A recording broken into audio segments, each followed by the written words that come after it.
Saga Al-Hidayah itu pekan keempat ngajinya fikih. Ini pekan kelima ngajinya tentang kuburan, ya. Tulisannya, judulnya menarik, rahasia alam kubur. Seolah-olah ustadznya itu sudah pernah ke sono terus nyampein rahasianya. Padahal saya juga belum pernah, ya. Makanya Bapak kalaupun nggak percaya kata saya nggak apa-apa sebenarnya.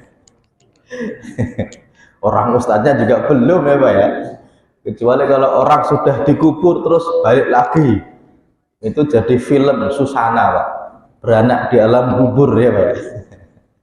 Ini insya Allah kalau tadi dikatakan sudah pertemuan ketiga, ya, karena sifatnya nggak rutin. Saya juga bingung karena diminta rutin tapi kebetulan qadarullah belum pas waktunya, makanya alhamdulillah hari ini bisa hadir. Saya akan review sedikit tentang apa yang telah kita bahas di pertemuan-pertemuan yang lalu, karena husnuzon saya bapak-bapak 2 pertemuan yang lalu nggak hadir, ya. Saya nggak suzon, bapak lupa. Insya Allah sih nggak inget, ya Pak ya. Nggak lupa kenapa ya, cuma nggak inget aja kan. Tapi kalau pernah dibahas mungkin bapak tahu. Kita di pertemuan awal telah membahas bahwasanya kajian tentang alam barzakh itu sendiri, alam kubur itu sendiri memang jarang. Kalau kajian hari kiamat, sekarang sudah banyak ustadz yang ahli hari kiamat, ustadz akhir zaman namanya, ya Pak ya. Tapi kalau tentang alam kubur belum ada ustadz alam kubur. Makanya ini jarang kita bahas. Di pertemuan pertama kita telah membahas bahwasanya masalah alam gaib berkaitan dengan barzakh ini, orang Indonesia itu kebalik-balik, keliru-keliru dengan alam jin dan alam malaikat. Karena tiga-tiganya oleh kita anggap sebagai alam gaib yang bersinggungan dengan kita hari ini, ya Pak ya. Alam gaib kita yang bersinggungan, kalau alam hari kiamat kan belum. Malaikat iya, jin iya, barzakh iya. Sayangnya di Indonesia antara alam barzakh, alam kubur dengan alam jin itu kadang-kadang Pak, kita nggak sadar keliru-keliru. Yang saya pernah contohkan, Bapak kira-kira sama pocong takut nggak Pak? Ya enggak Ustadz, kalau enggak gerak-gerak. Kalau malam-malam pocong kok lompat-lompat, Bapak takut nggak Pak? Ya takut, ya Pak ya. Kira-kira itu pocong atau jin atau almarhum? Nah, ya Pak ya. Ini kita nih Pak, ini termasuk Pak, tentang setan dan jin itu bisa sama bisa beda. Karena jin itu seperti manusia, ada yang kesetanan, termasuk manusia juga ada yang kesetanan. Banyak di jalan itu Pak, lagi naik motor, setan lu, ya Pak ya. Ada juga di rumah sakit Pak, tapi nggak di kamar mayatnya, di kasir Pak. Habis berobat gitu ngeliatin, setan bener, ya Pak ya. Mahal. Tapi kenapa orang kok kalau ke rumah sakit kok ke kamar mayat takut Pak? Takut nggak Pak kamar mayat? Biasa aja. Hebat berarti Pak ya. Keren ya. Makanya Pak, kenapa kita takut dengan orang mati? Karena antara jin dengan barzakh itu nyampur-nyampur. Seolah-olah orang setelah mati jadi setan. Ya, di pertemuan yang lalu kita telah membahas ketika ada orang minum racun serangga. Ya, Bapak kenal itu apa namanya, cyanida, kenal ya? Kopi cyanida itu Pak. Orang kalau minum racun serangga habis diminum kok sehat, itu wajar nggak Pak? Nggak wajar. Kalau habis minum racun serangga kok mati, wajar nggak Pak? Wajar. Tapi orang kita nyebutnya dia matinya apa? Tidak wajar. Ya, orang gantung diri Pak. Ya Pak ya, gantung diri, gantung diri. Terus ketika gantung diri kok mati, wajar ya Pak? Wajar. Justru kalau dia gantung diri kok nggak mati ya, berarti apa? Nggak wajar. Tapi orang kita nyebutnya orang gantung diri matinya apa? Tidak wajar. Dan kalau ada rumah, kontrakan atau apapun, kok habis bekas buat gantung diri, Pak? Yakin nggak laku, Pak? Ya, kenapa? Ya karena ada setannya ya Pak ya. Oh, arwahnya masih gentayangan. Ada perempuan cantik Pak, lagi jalan-jalan ke jembatan Pak, dibunuh Pak. Makanya dia penunggu jembatan, si manis jembatan apa? Ancol. Bapak menjawab pertanyaannya, dia akan diberi kenikmatan santai-santai di suatu taman. Makanya kita berdoa, Allahumma ij'al qabrahu raudhatan min riyadil jannah wa la taj'al qabrahu hufratan min hufarin niran. Dia belum di surga karena belum buka. Ya Pak ya. Meskipun sudah ada. Ya. Hanya saja ketika dia kok bisa menjawab pertanyaan, dia akan ditunjukkan dulu tentang neraka, ditunjukkan Pak. Terus dikasih tahu, kamu kalau nggak bisa jawab, itu tempatnya di situ loh. Makanya dia syukur banget ketika bisa menjawab. Ya Pak ya. Tapi ketika tidak bisa menjawab, ditunjukkan dulu, kamu kalau bisa jawab, kamu tempatnya di situ loh. Sayangnya nggak bisa. Itu Pak. Kalau orang Jawa nyebutnya milik-miliki. Milik-miliki itu ngiming-ngimingi Pak. Ya, ngiming-ngimingi. Dan itu bisa menambah kenikmatan dan bisa menambah kesedihan. Ya Pak ya. Kenapa? Karena orang itu kalau bisa menjawab terus ditaruh di taman surga tadi, itu mungkin biasa saja. Tapi kalau dikasih tahu, kamu kalau nggak bisa jawab, tempatmu neraka loh. Tapi alhamdulillah kamu bisa. Alhamdulillah bisa apa? Makanya tambah seneng Pak ya. Alhamdulillah. Oke Pak ya. Contoh nih, ada orang Pak ke rumah sakit. Terus dibayarin orang, tidak dikasih tahu berapa bayaran sakitnya. Ada orang sakit, terus ada orang baik, dah bayarannya saya tanggung semuanya. Itu mungkin kalau nggak tahu nominalnya Pak, itu terima kasihnya biasa aja. Tapi kalau ini bayarannya 50 juta, 50 juta, tenang saja, semuanya saya bayar. Gitu ya. Kira-kira terima kasihnya beda nggak Pak? Beda. Ya Pak ya. Oke, ini Pak termasuk orang itu kalau bisa jawab, itu ditunjukkan dulu neraka itu kayak gitu loh. Tapi kamu alhamdulillah bisa jawab. Tapi kalau nggak bisa jawab, diiming-imingi, kalau kau bisa jawab, itu tempatnya itu di situ. Sayangnya nggak bisa jawab. Makanya dia sedih Pak. Dan dihukum di alam barzah itu nggak selalu ditunjukin malaikat.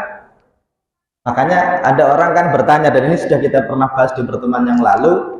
Orang itu kalau belum dihitung amalnya, belum ditimbang amalnya, kok sudah bisa divonis, itu belum bisa. Ya Pak ya, makanya sampai hari ini Sambo itu belum dihukum ya Pak ya. Pak ngikutin juga kasusnya. Cuma meskipun belum dipenjara, kalau orang kok sudah ditetapkan sebagai tersangka, itu sudah mendapatkan hukuman belum Pak? Sudah, ya Pak ya. Kenapa? Karena kamu kalau terbukti melakukan pembunuhan nanti dihukum seumur hidup. Itu sudah termasuk hukuman tersendiri Pak. Makanya dihukum di surga itu, keliru, dihukum di alam barzah itu nggak selalu seperti di film-film Pak, kuburannya sempit ya Pak ya. Itu film Indosiar itu Pak ya. Gara-gara suka nyinyir, kuburannya jadi sempit ya Pak ya. Nah, gara-gara pelit kuburnya sempit, itu memang ada gambaran seperti itu, tapi tidak selalu Pak. Ya Pak ya, tidak selalu. Ya, kenapa? Karena tadi eksploitasi tentang alam gaib itu sangat-sangat mudah dan sangat menyenangkan karena orang pengen tahu. Ya, ini yang kemarin kita sudah bahas.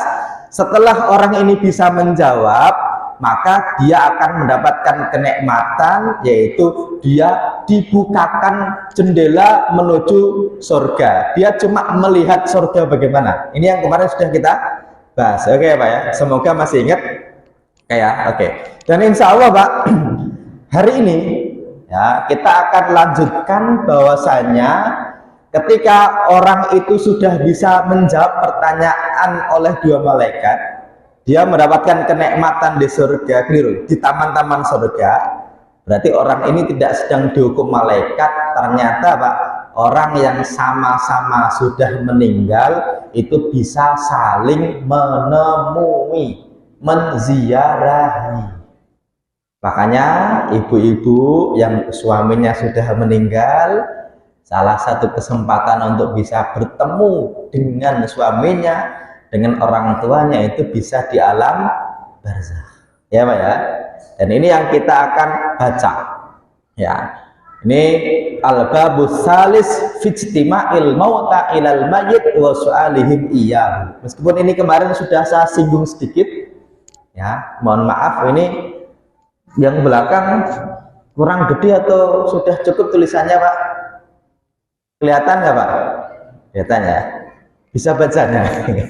Ini Ustadz nih, ini apa namanya? Ngebully nih. Nah, gundul. Biar makanya saya bilang kalau kata saya mungkin Bapak nggak percaya. Kenapa? Orang saya belum pernah ke kuburan ya Pak? Makanya bab ini saya bawakan kitabnya. Jadi percaya nggak percaya, ini kitabnya gitu ya. Kalau nggak percaya lagi saya bawain fisiknya Pak. Karena kalau saya cuma ngarang begitu aja kan, saya bukan mati suri juga yang pernah ngeliat sana ya. Makanya saya bawain kitabnya. Ya, ini termasuk salah satu kesempatan ya. Kitab ini judulnya adalah Ahwalul Kubur, ya, huru hara kuburan, wa ahwalu ahliha, dan keadaan ahli kubur ilan nusyur sampai hari kiamat. Makanya kan kemarin sempat ada pertanyaan, kiamat kan masih jauh ya Pak ya. Nah, terus di kuburannya itu ngapain aja ya Pak ya? Ya bisa ngapa-ngapain aja. Kita kan selalu Pak, logika kita jangan logika manusia seperti kita hidup ini. Kenapa? Bapak kalau saya tanya, orang itu kalau bernapas kok nggak ada udara seperti kita, bisa nggak Pak? Logikanya nggak bisa, ya Pak ya. Tapi ketika orang itu di dalam janin itu napas nggak Pak? Napas, bisa nggak Pak? Bisa. Ternyata cuma beda alam dikit aja. Itu kita sudah percaya kalau bisa, ya Pak ya. Makanya membayangkan alam kubur itu tidak bisa kita bayangkan seperti hari ini. Nah, oke ya. Ini yang kita lanjutkan. Saya akan bacakan gini. Kharajan Nasa'i wa Ibnu Hibban fi sahihihi. Ya. Ini Imam An-Nasa'i dan Imam Ibnu Hibban mengeluarkan hadis dalam sahihnya. Berarti hadis ini statusnya apa? Sahih min hadis Abu Hurairah, dari hadisnya Abu Hurairah radhiyallahu anhu an Nabi sallallahu alaihi wasallam fi dzikri khurujir ruh wa qala fi ruhil mu'min. Dan Nabi bersabda ketika bicara mengenai rohnya orang mukmin, fayatu nabi arwahal mu'minina falahum asyaddu farahan bihi min ahadikum bi dhaibihi yaqdumu alaihim fayas'alunahu ma fa'ala fulan fayaquluna da'u hatta yastarih fa inna kana fi dunya fa idza qala atakum qalu dhahaba bi ila ummil hawiyah. Hadisnya sahih riwayat Imam An-Nasa'i dan juga Imam An-Hakim, di mana ketika Nabi menyebutkan arwah atau ruhnya orang beriman, Nabi menyebutkan ketika dia kok sudah bisa selamat dari pertanyaan dua malaikat, maka dia akan bertemu dengan rohnya orang-orang yang beriman. Ketika ketemu begitu Pak, orang-orang yang sudah meninggal lama itu seneng banget, seperti orang yang ditinggal lama terus ketemu. Alhamdulillah akhirnya kamu mati juga gitu Pak. Ya enggak sih, maksudnya alhamdulillah kamu kesini gitu Pak ya. Ini seneng banget sampai dikerubutin gitu Pak ya. Wah gimana gitu ya.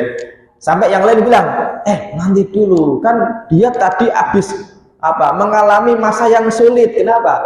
Meninggalkan keluarganya, ditanya sama malaikat, kan gitu Pak ya. Makanya pelan-pelan dulu, biarin dia santai dulu.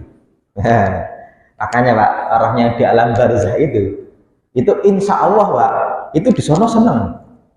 Buktinya nggak ada yang balik ya Pak ya. Kalau di sana sedih pasti ya, di sana nggak enak balik. Guyon ya Pak, mohon maaf ya Pak. Tapi ini sebagai bukti kalau memang di alam barzah itu nggak selalu orang itu sedih Pak. Bapak contoh nih, punya anak Pak, disuruh mondok, ya Pak ya. Kira-kira kalau nganter ke mondok itu Pak, kira-kira anaknya waktu ditinggal nangis nggak Pak?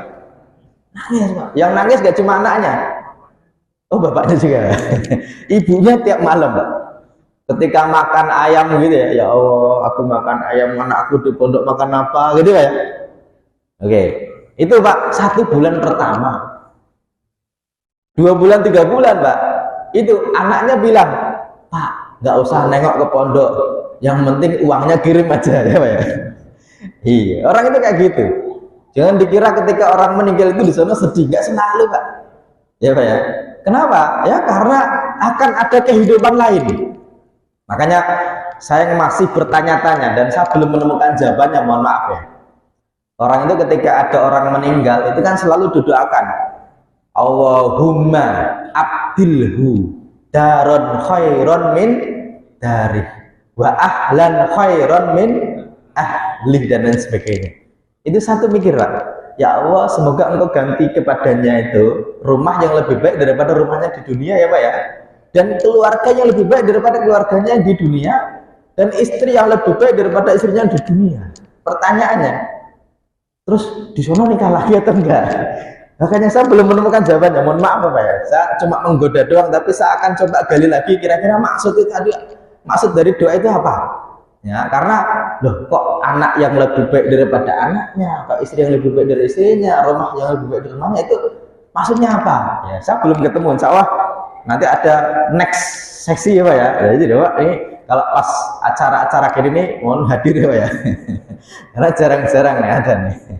Oke, semoga nanti saya akan sampaikan, karena kita akan banyak di pertemuan berikutnya kalau nanti ada waktu tentang, kalau ini kan ziarahnya orang yang meninggal dengan yang meninggal. Nanti kalau yang masih hidup kepada yang meninggal bagaimana? Ya, kalau kita ziarah dia dengar atau tidak, mereka bisa jawab atau tidak, ya Pak. Insya Allah nanti di pertemuan berikutnya termasuk talqin itu bagaimana hukumnya, bagaimana perdebatannya, semoga nanti saya bisa sampaikan di pertemuan-pertemuan berikutnya ya. Kemudian apa? Mereka ketika hadir begitu, biarin dulu, tenang dulu, santai dulu ya Pak ya. Setelah santai Pak, itu dia punya temen, oh alhamdulillah punya senior di sini ya Pak ya. Makanya Pak Habibie itu ketika istrinya meninggal, beliau itu seperti sudah siap kalau meninggal kapan saja. Kenapa? Karena beliau merasa akan ada orang yang menyambutnya ketika nanti dia meninggal. Orang itu Pak tidak siap meninggal, kenapa? Karena kekasihnya masih di dunia, istrinya, anak-anaknya ya Pak ya. Tapi kalau istrinya, suaminya sudah meninggal duluan, itu orang meninggal itu Pak, itu enggak sedih Pak. Kenapa? Karena rencananya akan apa? Bertemu kembali, dan bertemunya itu pertama di alam barzah. Ketika apa? Ketika sama-sama baik. Makanya ketika orang yang bisa menjawab tadi disambut sama orang yang sudah bisa menjawab tadi, kamu lulus toh akhirnya, alhamdulillah ya Pak ya. Terus dia nanya tentang kabar-kabar dari orang-orang yang terdahulu yang dikenal bareng. Kalau Pak ini Budi, nggak ada nama Pak Budi sini ya Pak ya. Ada, saya khawatirnya nanti mencontohkan, wah ini mencontohkan meninggal ya. Nah, nama pasaran, Bambang, nggak ada Bambang ya? Oh banyak. Nah, David kayaknya nggak ada David. Nah, Pak David gimana? Sudah gimana? Kabarnya Pak David sekarang gimana gitu ya? Itu ceritanya gitu. Dia nanya Pak. Makanya orang yang sudah meninggal itu dia nggak bisa tahu, tapi dikasih tahu. Ya. Makanya ketika ada orang bilang orang yang sudah meninggal dia balik ke rumah ya Pak ya, terus ngeliatin istrinya, ngeliatin anaknya, itu film Pak ya. Nah, nanti ketika malam Jumat kok gentengnya kelonteng, oh datang tuh ya Pak ya. Nah, minta apa nih? Kopi. Nah, apalagi oh Mbah dulu sukanya jus samsu ya Pak ya. Dikasih rokok es kopi. Kok nggak diskorek, nggak dikasih korek? Oh di kuburan banyak ya Pak ya. Nah, minta aja malaikat ya Pak ya. Itu bukan, itu korin. Semoga nanti saya juga bisa menjelaskan tentang korin, karena korin itu Pak bisa jin, bisa malaikat. Dan setiap orang punya korin, bahkan Nabi pun. Cuma kata Nabi, korin itu muslim dan tidak memerintahkan kecuali kebaikan. Tapi orang itu ada korinnya, karena korin itu artinya yang menemani. Ya, oke. Tapi ini bukan alam barzah, alam jin, ya Pak ya. Oke. Ketika dia itu baik, kok bertanya, itu si David kemana? Nggak kesini toh? Kenapa emang? Dia udah meninggal dulu. Ya Pak ya, sampai orang begini. Atakum faqalu zahaba bihila ummihi al-hawiyah. Ketika sudah meninggal dulu, dikuburkan di tempat yang sama, kok nggak ngumpul Pak, nggak kongko, nggak santai-santai. Oh, berarti sedang berurusan dengan hukum. Ya Pak ya. Kenapa? Karena ternyata tidak bisa jawab pertanyaan malaikat. Cuma apakah ada remedi? Wallahualam. Ya, kenapa? Karena nggak ada ceritanya sekali pertanyaannya tolong diulangi lagi, nggak ada Pak. Kalau kita kan bisa ya Pak ya, waktunya berapa menit? Ya ada. Kalau kuburan nggak tahu. Wallahualam. Makanya kita tahu sih soalnya tahu ya Pak ya. Cuma nggak tahu. Semoga kita nanti bisa menjawab ya. Amin ya rabbal alamin. Karena Utsman bin Affan itu Pak, ketika bicara mengenai kuburan itu lebih sedih daripada bicara tentang neraka. Kenapa? Karena kuburan itu menjadi pertanda kehidupan berikutnya. Kalau di tahap pertama saja gagal, 2, 3, 4 ya nggak usah diharapin. Kenapa? Orang tahap seleksi berkas saja nggak masuk ya Pak ya. Kok mau pakai diwawancara sama mau kita kan mau masuk kerja tuh Pak tuh, mengumpulkan berkas ya, terus berkasnya aja Pak nggak bisa. Lah terus mau ngapain ke depan? Nggak mungkin. Makanya minimal berkasnya dulu. Orang itu kalau mau masuk perusahaan, mau jadi ASN itu Pak, itu kan yang dikejar apanya? Berkasnya dulu ya Pak ya. Punya KTP, punya ijazah terakhir, SKCK. Itu kalau orang Pak, kok nggak punya KTP, nggak punya ijazah terakhir, itu nggak usah mikirin. Nanti ketika sudah jadi pegawai gimana ya? Nggak usah. Kenapa? Orang berkas saja belum bisa ya Pak ya. Makanya pertanyaan kubur itu menjadi pertanyaan awal yang menjadi bukti kira-kira nanti dia kemana. Ini ketika orang ini baik ketemu dengan orang-orang terdahulu saling bertanya ya Pak ya. Oke ya. Oke. Masih ada waktu cukup banyak. Masih ya. Mau dikasih tanya jawab? Mau? Atau mau lanjutin dulu? Lanjutin dulu ya, kita masih ada waktu sekitar 18 menit. Insya Allah nanti 10 menit sebelum Isya saya kasih tanya jawab. Barangkali nanti ada yang ingin bertanya, mengkonfirmasi, silakan. Kita akan membaca lagi. Kemudian kalau tadi riwayat dari Imam An-Nasai dan riwayat Imam Ibnu Hibban, ini hadis sahih yang pertama. Yang kedua, riwayat ini dari Muawiyah bin Yahya. Sayangnya memang hadis ini dhaif. Oke. Cuma Pak, kenapa ulama kok menuliskan hadis dhaif dalam kitabnya? Kitab ini Pak ditulis oleh Imam Ibnu Rajab Al-Hambali. Ya. Bukan berarti ulama tadi tidak tahu kalau hadis ini dhaif, tapi ditulis sebagai pelengkap, menambahkan informasi. Karena dhaifnya bukan palsu, tapi menambahkan kelengkapan informasi dari hadis yang sahih tadi. Ya Pak ya. Oke.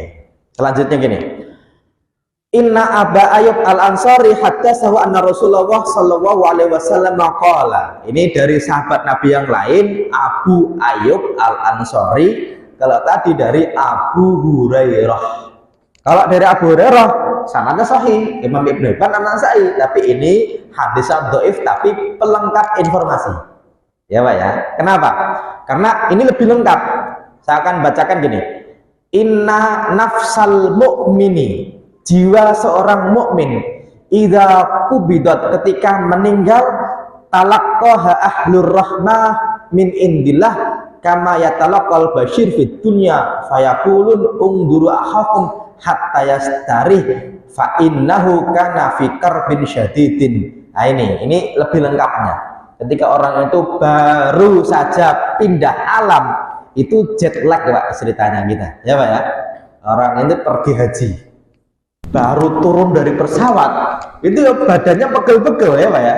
Sebagaimana orang kok baru meninggal itu ya nggak tahu, badannya sih nggak pegel, maksudnya dia lagi posisi yang kebingungan, masih baru ya. Ketika datang di alam barzah ketemu sama orang-orang yang telah terdahulu, dikatakan ma fa'ala fulan wa ma fa'alat fulanah wa hal tazawwajat.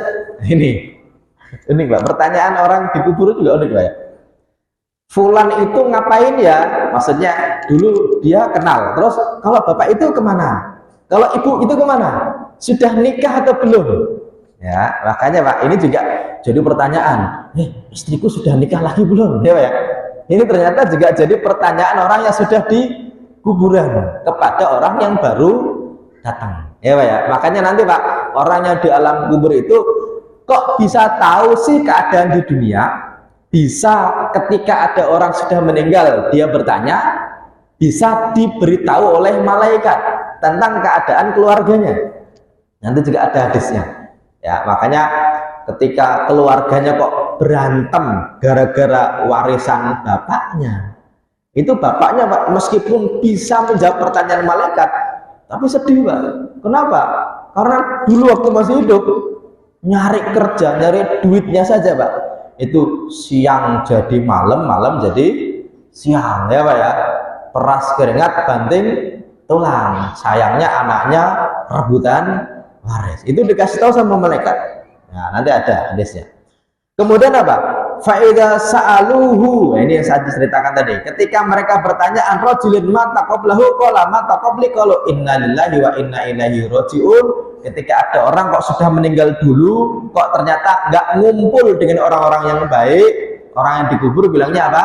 Inna lillahi wa inna ilaihi rajiun. Karena dia tidak ngumpul di sini, berarti sedang bersama malaikat untuk diminta pertanggungjawaban.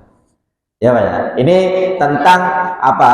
Tentang bertemunya orang yang sudah meninggal satu dengan yang lainnya. Oke. Kemudian kita akan lanjutkan tentang orang yang meninggal nanti setelah bertemu dengan orang yang sudah meninggal dulu Pak. Dia juga dipertemukan dengan amal solehnya ya Pak ya. Oke, ini makanya Pak, pertanyaan mendasar pertama ketika sudah bisa menjawab pertanyaan malaikat, berarti dia Pak nanti akan ketemu dengan senior-seniornya dan dipertemukan dengan amal solehnya ya Pak ya. Oke. Al-babur rabi', bab yang berikutnya fi ijtima'i a'malil mayyiti alaihi min khairin wa syarrin, yaitu berkumpulnya dia dengan amal baik dan buruknya, wa mudafa'atihi ma'anhu wa kalamiha lahu wa mawarata min tahsuril mauta ala jata amalihim wa min awaman akrama minhum taqwa amaluhu alaihim. Ini ada hadis Pak menyebutkan gini, walladhi nafsi biyadihi innahu layasmau khafaqa ni'alikum hina tuwalluna anhu fa in kana mu'minan kanati sholatu inda ra'si wa zakatu an yaminihi wa shom an shimalihi wa filul khairat wal ma'ruf wal ihsan ila nasi inda rijlaihi. Oke, ini hadisnya lebih lengkap lagi. Ketika orang ini sudah di alam barzah ya, ketika malaikat datang Pak, ternyata orang kalau berbuat baik itu kebaikannya itu akan menemaninya ketika di alam barzah, ketika ditanya oleh malaikat. Hadisnya bilang gini, ketika orang itu kok baik, maka sholat itu berada di atasnya, zakat berada di samping kanannya, di samping kirinya adalah puasanya, dan kebaikan-kebaikan yang lain itu mengelilinginya. Ini seperti orang itu Pak, ketika ditanya-tanya sama polisi itu ada backingannya. Jadi Bapak itu disupport oleh amal-amal baik. Makanya ketika pertanyaan itu gertak-gertak, man rabbuka ya Pak ya. Kalau Bapak kok sendirian, mungkin takut Pak. Tapi kalau kanan kiri kok amal kebaikannya, itu bisa dengan tenang. Rabbi Allah ya Pak ya. Oke, ini termasuk syafaat dari amal kebaikan ketika ditanya oleh malaikat. Oke, dan ini hadis disebutkan dari Abu Hurairah radhiyallahu anhu ya. Kemudian oke ya, fayuqalu lahu ijlis fajlisu waqat musilati syamsu lil ghurub fayaquluna lahu mataqulu fi hadzal rajul kana bisa fikum ya. Nah, ini pertanyaan-pertanyaan dari malaikat dan ini cukup panjang, tapi intinya Pak ya, intinya adalah setelah orang itu meninggal nanti amal baik dan buruknya itu akan membersamai. Kalau yang baik akan apa? Mendukung biar dia itu tidak begitu takut dengan pertanyaan dari malaikat. Oke Pak ya, oke. Kemudian yang berikutnya, saya akan masuk kepada yang berikutnya, yaitu tentang bab yang berikutnya. Oke ya, ini tadi sudah saya sampaikan tentang beberapa orang. Oke ya. Nah, ini hadis yang berikutnya adalah secara sanad hadisnya Muslim. Nah, berarti hadis ini sahih. Ya, hadisnya sahih begini. Idza waliya ahadukum akhahu falyuhsin kafanahu fa innahum yatazawaruna fi kuburihim. Hadis sahih riwayat Imam Muslim. Nabi menyampaikan begini, ketika kalian mengurusi jenazah orang yang meninggal di antara kalian, maka perbaguslah kain kafannya. Kata Nabi apa? Karena mereka di alam barzah saling mengunjungi. Ya Pak ya. Pertanyaannya, berarti ketika saling berkunjung Pak, berarti masih pakai pocong ya Pak ya? Ini kita nggak punya gambaran pasti Pak, tapi Nabi menyampaikan hadisnya sahih Pak. Jadi Nabi itu bilang, kalian kalau mengurus jenazah orang yang meninggal maka perbaguslah apa? Kain kafannya. Dan bagus baju oleh orang Arab di zaman Nabi itu ketika warnanya adalah putih. Ya Pak ya. Makanya Pak, orang Arab itu sampai hari ini senang sama baju apa? Putih. Ya, makanya sunnahnya kain kafan warnanya putih. Tetapi tidak wajib. Boleh nggak kain kafan warnanya hitam Pak? Boleh, tidak dilarang ya Pak ya. Boleh nggak kain kafan warnanya merah? Boleh ya, nanti ketemu sama yang merah-merah juga ya Pak ya. Ini merahnya merah PDI atau PSI nih. Oh, ada yang pakai batik, boleh nggak Pak? Nah, nanti ini apa, kumpul yang batik-batik ya Pak ya. Sebenarnya sih nggak masalah, tidak masalah kain kafan itu apa saja, yang penting menutupi. Makanya di zaman Nabi Pak, ada sahabat Nabi itu ketika berangkat haji wada itu meninggal karena kain kafannya itu nggak ada, adanya itu pakai baju apa? Ihram ya Pak ya. Baju ihramnya itu kalau ditarik ke atas kakinya kelihatan, kalau ditarik ke bawah kepalanya kelihatan. Itu Pak, perjalanan dari Madinah ke Mekah waktu haji wada. Kan haji wada itu kan haji tahun 8 Hijriah, kan sahabat Nabi banyak yang ikut ya Pak ya. Ada beberapa yang meninggal ya, laki-lakinya itu ada yang pakai baju ihram, ketika pas perjalanan gitu meninggal, sampai apa? Dikebumikan, kepalanya itu ditutup dengan baju ihramnya, karena kakinya itu masih kelihatan, ditutup dengan apa? Dengan daun-daunan atau dengan ini rumput Pak. Yang penting ketutup dengan sesuatu ya Pak ya. Makanya orang Arab menyebutnya pakaian terbaik itu biasanya yang warnanya adalah putih, dan Nabi menyebutkan bahwasanya orang itu kalau meninggal perbaguslah kain kafan karena mereka saling menziarahi. Makanya ini juga menjadi penguat dari hadis yang pertama, bahwasanya ketika nanti di alam barzah itu orang nggak cuma tidur saja, tapi juga jalan-jalan di antara mereka, saling ketemu ya Pak ya. Meskipun nggak ada orang jual mie ayam ya Pak ya. Nggak ada, karena sudah tidak urusan duniawi lagi. Tapi ini menjadi salah satu yang disebutkan secara sanad hadisnya sahih riwayat Imam Muslim. Ya, kalau tadi riwayat Imam Ibnu Hibban dan riwayat Imam Nasai dengan sanad yang sahih, kalau ini riwayat Imam Muslim. Kemudian yang selanjutnya apa? Ini termasuk selanjutnya adalah ini idza waliya, ini ada tambahannya, wa idza waliya ahadukum akhahu falyuhsin kafanahu fa innahum yub'atsun aw kala yatazawarun fi akfanihim. Ini ada tambahan Hanya saja hadis ini dianggap lemah. Kalian kalau punya ada orang yang meninggal, maka kain kafannya perbagus, karena mereka akan dibangkitkan kelak di hari kiamat dengan baju yang dipakai ketika meninggal tadi, dan mereka saling menziarahi.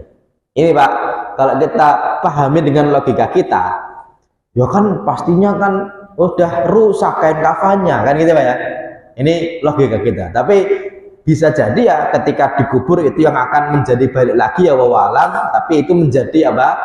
Dalil bahwasanya kita disunahkan untuk Pak, kain kafan itu kalau bisa sebaik-baiknya ya Pak ya. Dan orang kita itu Pak, banyak juga yang pengen kain kafannya itu dari baju ihramnya Pak. Bagus Pak, nggak masalah.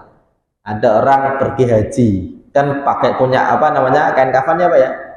Itu Pak, pengen juga ketika pakai baju ihram pesan ke keluarga, kalau nanti aku meninggal tolong baju ini ya nanti yang menemaniku. Itu boleh Pak, bagus Pak, nggak masalah. Biar apa? Biar menjadi bukti, ya Allah ketika aku pas masih hidup aku haji karena engkau, lah ini aku pakai sebagai bukti. Itu juga boleh juga. Kenapa? Karena beberapa sahabat Nabi itu pengen banget kain kafannya itu dari Nabi ya, bahkan yang ekstrim Pak. Ada sahabat Nabi yang pernah apa mengkhianati Nabi ketika perang Uhud, dikenal sebagai bosnya orang-orang munafik. Ada yang tahu namanya? Bosnya orang-orang munafik di zaman Nabi namanya siapa? Ada yang tahu? Nah, siapa? Abdullah bin Ubay. Nanti sekali-kali kita adakan kuis ya Pak ya, nanti dapat hadiah harusnya nih. Nah, jarang-jarang kan ada kajian ada hadiahnya ya. Kalau kajian saya itu kalau siang itu di Indosat Pak, itu ada kuisnya ya. Habis ngaji itu ada kuisnya, ada hadiahnya. Juara pertama dapat 150.000, juara 2 dapat 100.000, juara ketiga dapat 50.000, dan jemaahnya semangat. Kenapa? Kalau bisa jawab dapat uang ya Pak ya. Nanti insya Allah di sini nanti kita siapkan apa voucher makan Al Baik Pak sampai Masjidil Haram Pak ya. Ya, tapi voucher makannya saja. Kesananya bayar sendiri ya. Kapan-kapan nanti kita akan adakan ujian, karena ngaji begini ini jarang-jarang ada ujiannya ya Pak ya. Sekali-kali harusnya ada, karena saya yakin Bapak juga ahli ngaji semua, harusnya ada sekali-kali. Oke. Oke. Nah, Nabi itu ya, ketika sahabat Nabi yang menjadi bosnya orang munafik, ini saya sebut sahabat Nabi karena memang Nabi menganggap sebagai sahabatnya. Ya, meskipun munafik Pak. Itu pernah pesan ke anaknya. Anaknya namanya Abdullah juga. Jadi Abdullah bin Ubay bin Salul itu punya anak namanya Abdullah. Si Abdullah itu dipesan ini. Nah, kalau nanti aku meninggal nak ya, nah, tolong mintakan jubahnya Nabi, biar aku jadikan kain kafanku. Ya Pak ya. Ini Pak, sejelek-jeleknya Abdullah itu pengen kain kafannya dari bajunya Nabi. Ya. Karena si Abdullah ini baik Pak, yang anaknya baik. Kalau bapaknya ini agak kacau ya. Ketika setelah meninggal, ini kejadian juga unik, sampai nanti ditulis dalam Al-Quran, Nabi setelah ini tidak boleh sholat kepada orang munafik. Itu gaya-gaya itu Pak. Ya Pak, termasuk nggak boleh mendoakan wala takum ala qabrihi kan itu Pak ya. Ini ada Pak. Cuma Nabi tetap mendoakan, tetap mensolati, tetap beristighfar kepadanya, meskipun di Quran dikatakan kalau saja engkau beristighfar 70 kali Allah nggak akan memaafkan. Itu Nabi Pak, ketika dapat informasi seperti itu, ayat seperti itu, Nabi itu tidak lantas ya udah saya nggak istighfar, enggak. Ternyata Nabi menambahkan lebih dari 70. Biar apa? Biar kalaupun dilarang 70, berarti kan 70 lebih nggak apa-apa gitu ya Pak. Ternyata Pak, ketika Abdullah ini lapor kepada Nabi, yang protes adalah Umar. Umar gini, orang kayak gitu kok ya dikasih Nabi gitu Pak ya. Tapi Nabi ternyata tetap ngasih bajunya untuk diberikan kepada Abdullah biar jadi kain kafannya siapa? Abdullah, bapaknya yang tadi, Abdullah bin Ubay bin Salul. Makanya kain kafan itu juga menjadi salah satu kesunahan ketika orang meninggal, perbaikilah, baik-baiklah kain kafan, karena akan menjadi pakaian yang selalu dipakai ketika ziarah di alam barzah sesama orang yang di situ. Oke ya. Ini sudah Isya ya? Waduh, saya malah lupa tadi nggak kasih pertanyaan. Oke, sudah bunyi? Sudah ya? Oke. Ini yang kita bahas pada pertemuan kali ini baru itu saja. Insya Allah nanti kalau ada waktu lagi kita akan bahas tentang orang yang sudah meninggal ternyata bisa mendengarkan ucapan dari orang yang masih hidup. Nanti ada hadis-hadisnya, meskipun dalam ayat Al-Quran ada ayat yang menyebutkan wa ma anta bimusmi'in man fil kubur, wahai Muhammad, engkau tidak bisa menjadikan orang yang dikubur itu bisa mendengar. Makanya nanti Pak, ayatnya itu seolah-olah bertentangan dengan hadis, yang mana hadis ini menyebutkan kalau orang yang di alam barzah itu bisa mendengarkan salam dari orang yang menziarahinya dan bisa mendengarkan ucapan dari orang yang menziarahinya. Makanya Pak, dari situ nanti kita baru membahas tentang talqin ya Pak ya, ketika orang sudah dikebumikan. Karena ada yang bilang ngapain dituntun, kan nggak denger ya Pak ya, ada yang bilang begitu. Ada yang bilang ya nggak apa-apa mau dipakai atau enggak, yang penting kita ajari ya Pak ya. Terus dalilnya bagaimana, kita insya Allah dibahas di pertemuan-pertemuan berikutnya kalau nanti ada waktu lagi ya Pak ya. Dan semoga apa yang saya sampaikan bermanfaat, karena sudah waktu Isya, kira-kira cukup dulu, cukup ya Pak ya. Insya Allah nanti kalau ada pertanyaan bisa disampaikan selepas sholat Isya. Saya masih ada waktu kalau ada yang ingin bertanya secara langsung. Oke, kita akhiri dengan sama-sama baca hamdalah alhamdulillahirabbil alamin dengan doa kafaratul majlis. Subhanakallahumma wa bihamdika asyhadu an la ilaha illa anta astaghfiruka wa atubu ilaik. Wal afa minkum. Assalamualaikum warahmatullahi wabarakatuh.